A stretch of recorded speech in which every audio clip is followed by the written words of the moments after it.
On a Christmas night, when snow blanketed the small town in silence, Finn Carter found two identical girls crying outside a closed storefront. They said their mother was waiting at the hospital, and they had no strength left to find their way. Finn only meant to help them for a short distance. The woman turned her head, and it was Seraphina, the one he had loved deeply before she vanished from his life years ago. Finn thought it was just a painful reunion. He had no idea it was the moment his entire life was about to turn upside down. Finn Carter was 36 years old and lived alone in a modest apartment on the east side of town. The place was small, just a bedroom, a bathroom, and a kitchen that opened into a living room, barely big enough for a couch and a television he rarely turned on. The walls were bare except for a single photograph of mountains he had visited years ago, back when he still believed in fresh starts. He worked as an electrician, mostly taking night shifts during holidays when the pay was better and the silence suited him. The work was steady, reliable, the kind of thing that kept his hands busy and his mind occupied. He had the kind of face that looked older than his years, not from hardship but from the weight of things left unsaid. His hair had started graying at the temples, and there were lines around his eyes that came from squinting at wiring diagrams in dim light and from smiling less than he used to. People who knew him, the few who did, described him as quiet, dependable, the type who fixed your wiring without small talk and left before you could offer him coffee. He never stayed long enough for conversations that might drift toward personal questions. He never gave anyone a reason to look too closely. What they did not know was that Finn carried a wound he never let anyone see. It lived somewhere behind his ribs, a constant ache he had learned to ignore the way you ignore a bad knee or a scar that pulls when it rains. He told himself he had made peace with it, that time had done its work. But on nights like this, when the town went quiet and the snow fell soft against his windows, the past had a way of creeping back in uninvited. Years ago, he had been in love with a woman named Seraphina. It was the kind of love that felt like breathing, effortless and essential. She had a laugh that could light up a room, and a way of looking at him that made him feel like he mattered, like he was more than just the sum of his broken parts. They had talked about building a life together, about a house with a yard and maybe, someday, children. Finn had believed in it all with a certainty that frightened him, because he had never believed in anything that much before. But it ended the way fragile things do, shattering in a moment he replayed endlessly in the years that followed. There had been a fight, an accusation, words exchanged in anger that neither of them took back. Finn had seen her with another man, laughing in a way that felt too intimate, too familiar. His chest had tightened with a jealousy he did not know he was capable of. He confronted her that night, his voice louder than he meant it to be, his hurt turning into anger because anger was easier than admitting how deeply she could wound him. She tried to explain, her eyes wide and desperate, but he was too consumed by his own pain to listen. He said things he did not mean, things designed to hurt her the way he was hurting. She cried and begged him to stay, to let her explain, to just listen for 1 minute. But Finn had already made up his mind. He walked out, slamming the door behind him with a finality that echoed for years. He left town the next morning, packing his life into boxes and loading them into a truck before the sun came up. He told himself it was the right thing to do, that she had broken his trust and he deserved better. But deep down, in the places he did not like to examine too closely, he knew he had been a coward. He had been too afraid to hear the truth, whatever it was, too afraid that staying would mean forgiving her, and forgiving her would mean admitting how much power she had over him. So he ran. He built a new life in a new place, one where no one knew his name or his history. He worked and ate and slept and told himself he was fine. And most days he was. Most days he did not think about her at all. Christmas Eve found him finishing a repair job at a commercial building downtown, replacing faulty circuits in an office that would be empty until the new year. The work had taken longer than expected, and by the time he packed up his tools and locked the building behind him, the streets were empty except for the occasional car passing through the snow. The sidewalks gleamed white under the street lamps, untouched except for his footprints trailing behind him. Finn pulled his coat tighter against the cold and started the walk home, his breath forming clouds in the frozen air. The town looked peaceful, almost magical, the way it always did when snow covered the rough edges and made everything soft. He was halfway down Main Street when he heard it, a small, choked sound that did not belong in the stillness. It was the kind of crying that came from trying not to cry, from swallowing sobs until they forced their way out anyway. Finn stopped and turned, his boots crunching in the fresh powder.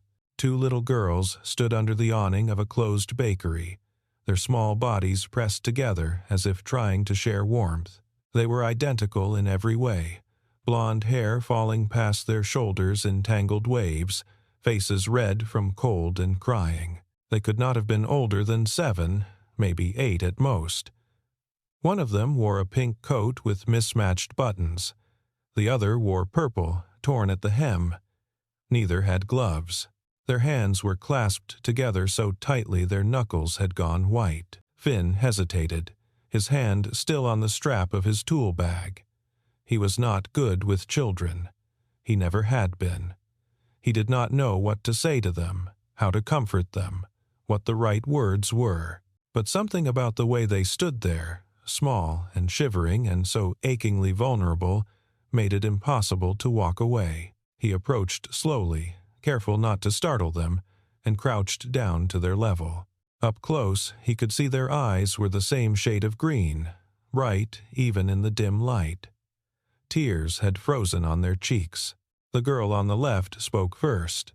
Her voice was steady despite the trembling of her chin, the kind of brave that came from having no other choice. She said their mother was at the hospital and they had gone to the pharmacy to get her medicine. But the pharmacy was closed and they got lost trying to find their way back. They did not know which direction to go anymore. Everything looked the same in the dark and snow. The other girl nodded, her grip tightening on her sister's hand until Finn thought their fingers might fuse together. Finn felt something twist in his chest. He asked if they had a phone, already knowing the answer. They shook their heads in unison. He asked if they knew the name of the hospital. They nodded. Mercy General, the one on the west side of town. Finn knew it. He had been there once, years ago, after a fall from a ladder left him with a concussion and 3 stitches above his eye.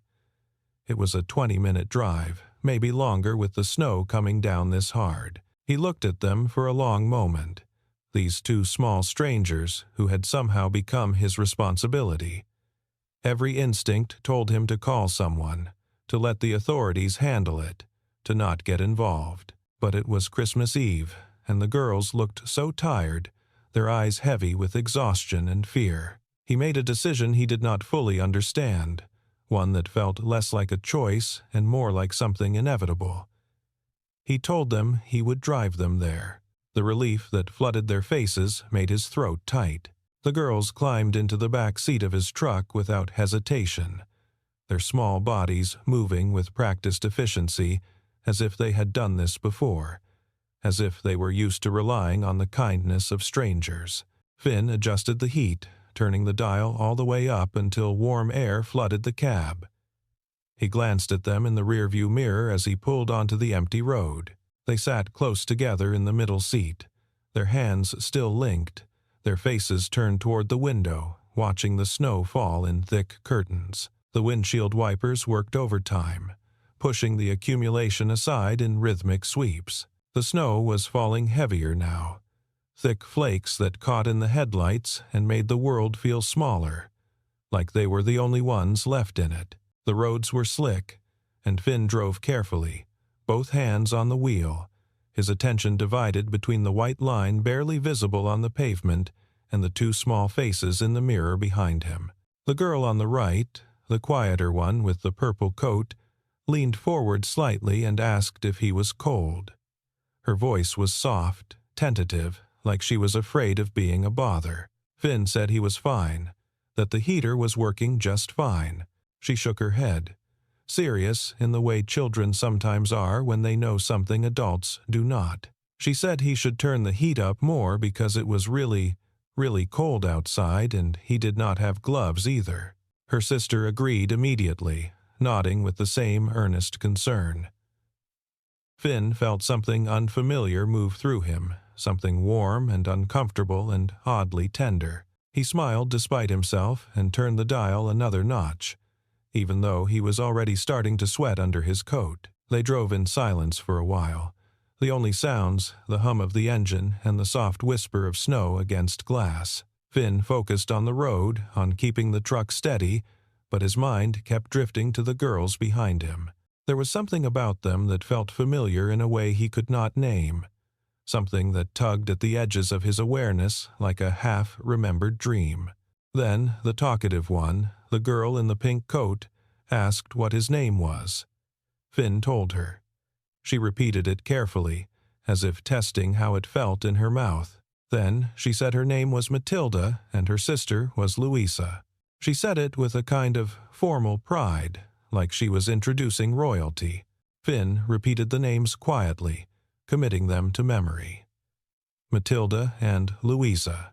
He found himself wondering what kind of mother chose names like that.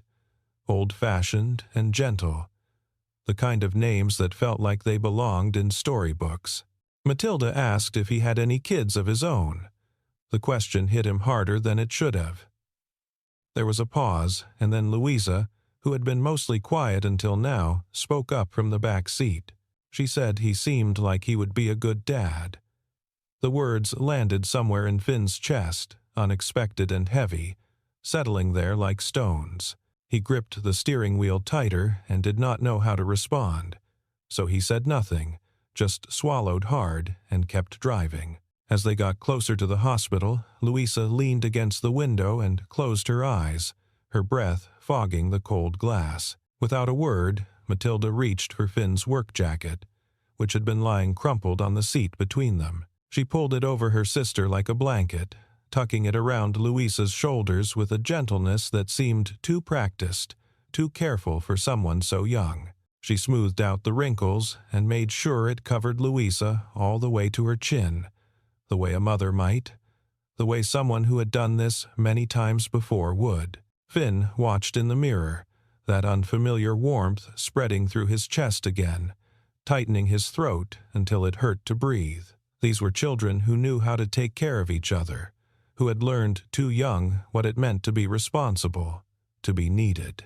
The hospital appeared through the snow like a beacon, its lights glowing warm and steady against the dark sky. The building rose up out of the white landscape, modern and clean, with rows of illuminated windows that looked like eyes watching their approach.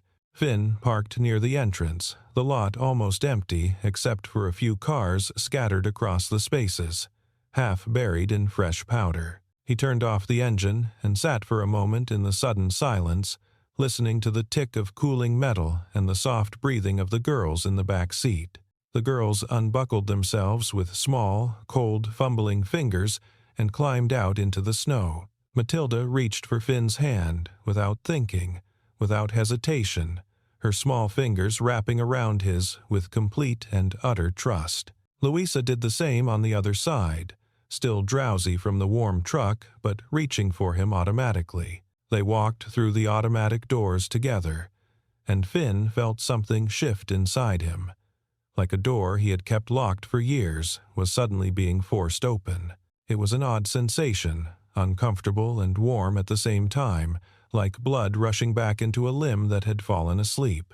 The hospital lobby was quiet at this hour, the reception desk staffed by a single nurse who looked up from her computer with tired eyes. The space was decorated for the season, a small Christmas tree blinking in the corner with white lights, garland draped across the desk, paper snowflakes hanging from the ceiling tiles. It all felt surreal, this combination of sterile medical efficiency and forced holiday cheer. Matilda walked up to the desk and told the nurse the room number with the kind of practiced ease that suggested she had done this before. 3:17. The nurse's expression softened with recognition and concern, and she pointed toward the elevator down the hallway to the left. Finn expected the girls to let go of his hands now, to remember that he was a stranger, that his job was done. But they did not. Instead, they tightened their grip slightly and pulled him gently toward the hallway. Their hands were warm in his now, no longer the frozen little things they had been. They walked past walls painted in calming colors, past a cafeteria that was dark and closed, past a gift shop with stuffed animals visible through the locked gate. Their footsteps echoed on the polished floor, a soft rhythm that filled the empty space. The elevator ride was short but felt interminable. The girls stood on either side of him, still holding on, their faces turned upward watching the numbers change above the door. Finn stared at their reflections in the brushed metal surface.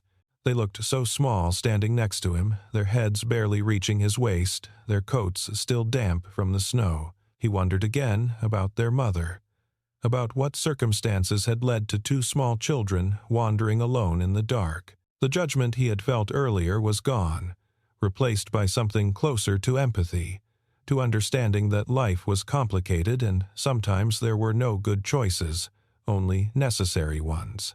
The doors opened on the third floor with a soft, musical chime. The hallway stretched out before them, dimmer than the lobby below, most of the rooms dark except for the pale blue glow of monitors. The antiseptic smell was stronger up here, mixed with something that might have been soup from a dinner long since finished. The girls led him past empty chairs arranged in small waiting areas, past closed doors with names written on whiteboards, until they reached room 317. Matilda knocked softly, her knuckles barely making a sound against the wood, and then pushed the door open without waiting for permission. The woman in the bed turned her head toward the sound. Finn saw her profile first, the curve of her cheek, the way her hair fell over her shoulder. Then she turned fully, and their eyes met. It was Seraphina. The world seemed to stop. Finn could not move, could not breathe. She looked different, older, thinner, her face pale against the white pillow. But it was her.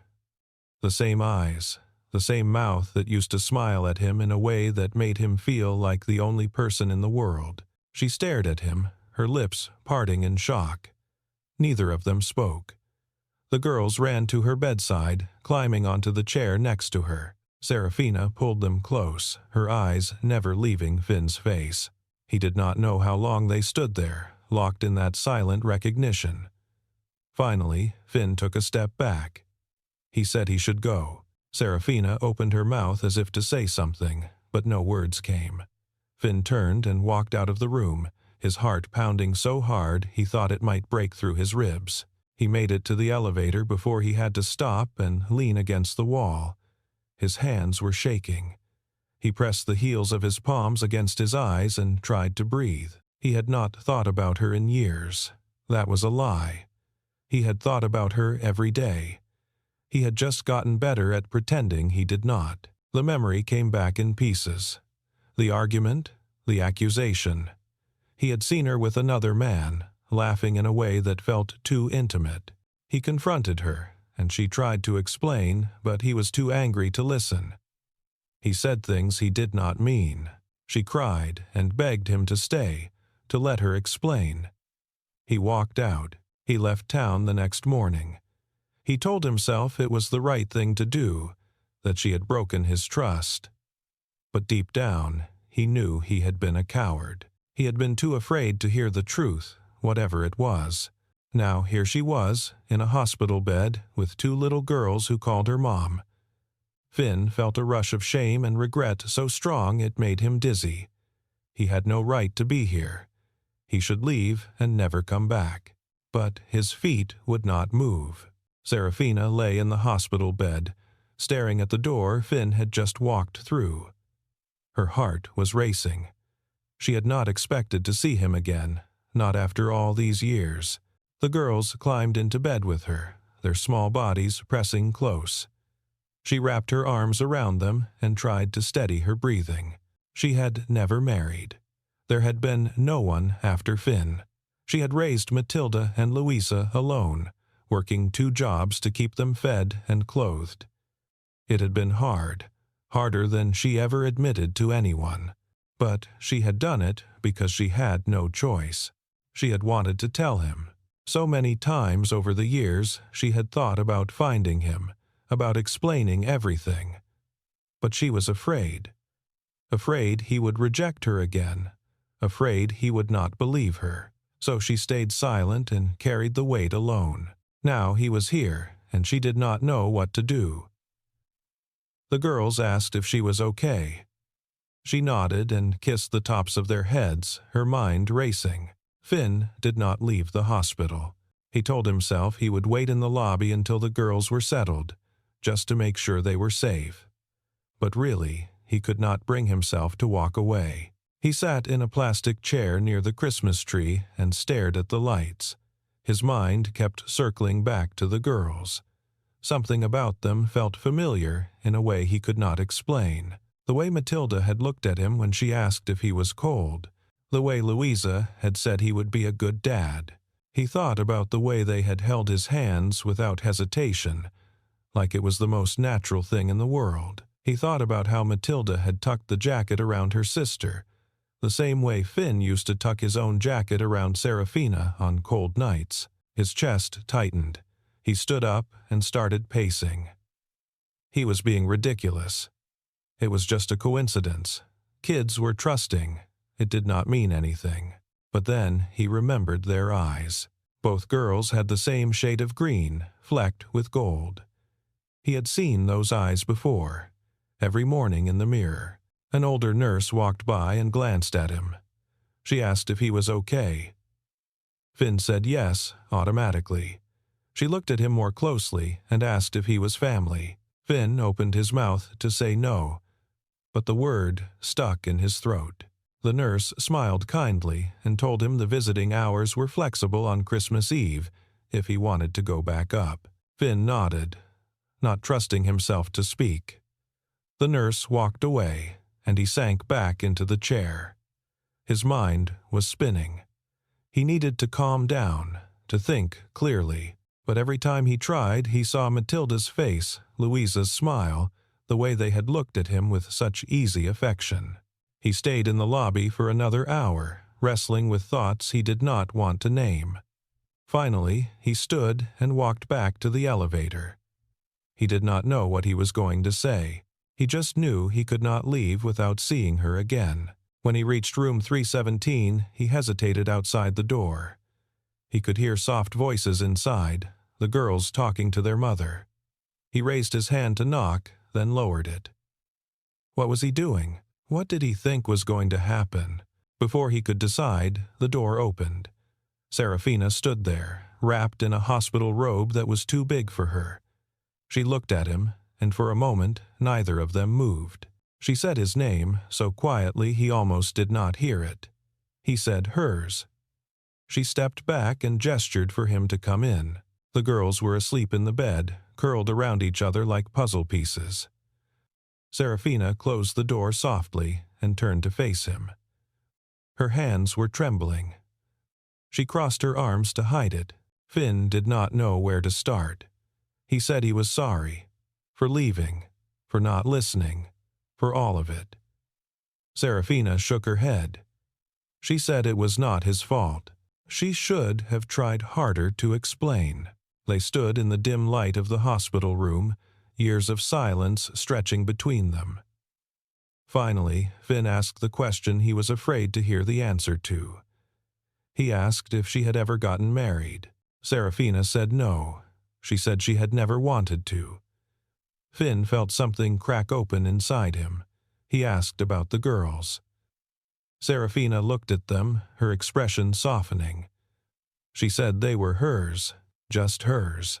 Finn felt the room tilt. He sat down in the chair by the window, his legs suddenly weak. He looked at Matilda and Louisa, really looked at them. The shape of their faces, the curve of their noses, the way Louisa slept with one hand tucked under her cheek, the same way he did. He looked up at Seraphina. She was watching him, tears streaming down her face. She did not say anything. She did not have to. Finn stood up, his whole body shaking. He crossed the room and stopped in front of her. He asked her, his voice breaking, if they were his. She said the man he saw her with that day was her doctor, that she had just found out she was pregnant and was asking for advice. She said she called him 100 times after he left, but he never answered. She said she looked for him, but he had disappeared. Finn felt like the floor had dropped out from under him. He sank back into the chair, his head in his hands. 7 years. He had missed 7 years. Seraphina knelt in front of him, her hands reaching for his. She said she was sorry. She said she understood if he hated her. Finn shook his head. He said he could never hate her. He said he was the one who should be sorry. They stayed like that for a long time, holding each other's hands and crying quietly so they would not wake the girls. When Finn finally looked up, he saw Matilda watching them.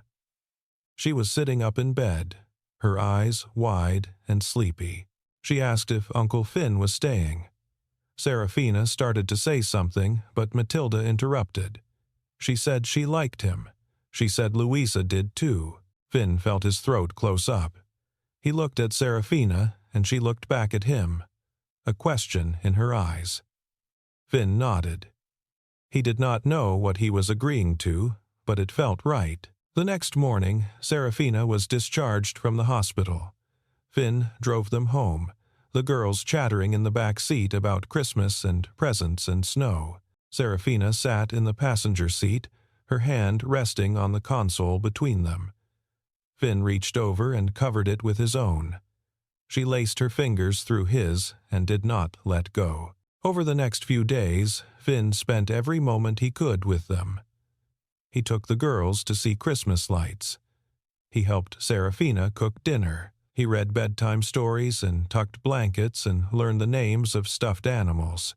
It felt like stepping into a life that had been waiting for him all along. But there was still a truth that had not been spoken out loud. Seraphina kept trying to find the right moment, but every time she started, the words got stuck. Finn could feel it too, the weight of something unfinished hanging between them. On the third day, Seraphina asked Finn to stay after the girls went to bed. She went to her bedroom and came back with a folder. She handed it to him, her hands shaking. Inside were 2 birth certificates.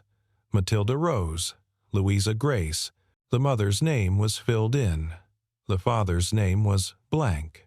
Underneath the certificates was a sealed envelope. Finn looked at Seraphina. She told him to open it. He pulled out the paper inside. It was a DNA test result dated 2 weeks ago.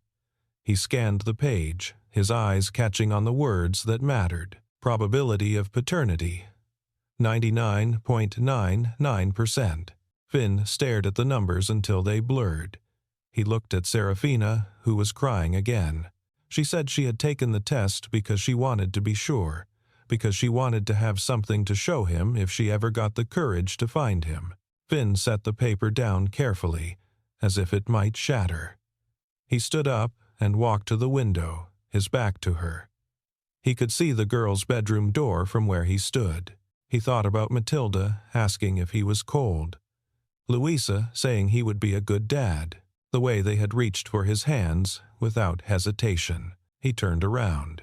Seraphina was watching him, waiting. Finn crossed the room and pulled her into his arms. He held her tighter than he had ever held anyone. He said he was sorry. He said he should have stayed. He said he wanted to be there now if she would let him. Seraphina sobbed against his chest. She said yes. She said she had always wanted that. The next morning, Finn sat the girls down. He had been rehearsing what to say all night. But now that they were looking at him with their wide green eyes, every word disappeared. Seraphina sat beside him, her hand on his knee. Finn started to speak, but before he could get the words out, Matilda interrupted. She asked if he was going to be their dad now. Finn stared at her, speechless. Louisa nodded seriously. She said they had been hoping he would. Finn looked at Seraphina, who was crying and laughing at the same time. He looked back at the girls. He said yes. He said he would like that very much. Matilda and Louisa launched themselves at him, wrapping their arms around his neck. Finn held them, his eyes closed, feeling like his heart might burst. He felt Seraphina's arms around all three of them, and for the first time in 7 years, he felt whole. The weeks that followed were not easy. There were legal papers to file, explanations to give, a lifetime of missed moments to grieve. Finn moved into a small apartment nearby so he could be close. He learned their routines, their favorite foods, the way Matilda liked her toast cut into triangles, and Louisa only wore socks with stripes. He learned that they had been asking about their dad for years, and Seraphina had told them he was far away but that he loved them. He learned that they had made up stories about him, imagining what he was like, hoping someday he would come home. He learned that Seraphina had kept a box of his things, old photos and letters, and a shirt he had left behind. She said she could not bring herself to throw them away. Finn held the shirt and cried, the fabric still smelling faintly of the detergent she used to use. But there were good moments, too. Matilda teaching him how to braid hair, even though he was terrible at it. Louisa falling asleep on his lap during a movie. Seraphina's hand in his as they walked through the snow. And slowly, carefully, they built something new. Not the life they had lost, but something different. Something forged from broken pieces and second chances. A year passed. Christmas came again, and this time it looked nothing like the one before. Finn and Seraphina had moved into a small house together. Nothing fancy, but big enough for the 4 of them. The girls had their own rooms, decorated with posters and stuffed animals and all the chaos of childhood. On Christmas Eve, Finn hung stockings above the fireplace. 4 of them, each one with a name stitched across the top. Matilda, Louisa, Seraphina, Finn. He stood back and looked at them, side by side, and felt a lump rise in his throat. The girls were in the kitchen with Seraphina, decorating cookies and making a mess. Finn could hear their laughter, bright and unguarded. He walked to the doorway and watched them. Louisa had flour on her nose. Matilda was trying to pipe frosting onto a star, but it kept dripping. Seraphina was guiding their hands, patient and smiling.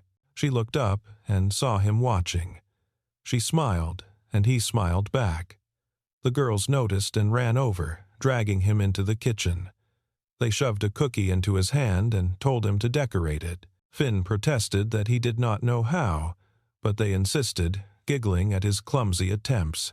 Later, after the cookies were done and the kitchen was cleaned, they sat together in the living room. The tree was lit up in the corner, casting soft shadows on the walls. The girls were curled on the couch between Finn and Seraphina, their eyes drooping with sleep. Finn looked at his daughters. His daughters. The words still felt surreal, but in the best way. He thought about the night he had found them, crying in the snow. He thought about how close he had come to walking away, to missing all of this. He thought about the moment he saw Seraphina in that hospital room, and how he had believed it was just a painful reunion. He had been so wrong. It was not an ending. It was a beginning. Matilda yawned and leaned her head against his shoulder. Louisa did the same on the other side. Finn wrapped his arms around them and closed his eyes, breathing in the scent of cookies and pine and home. Seraphina reached across the girls and took his hand. Finn squeezed it, feeling the weight of everything they had lost and everything they had found. He realized that night, in the quiet warmth of their little house, that some things are not really lost. They are just waiting to be found again. Outside, snow began to fall, soft and silent, covering the world in white.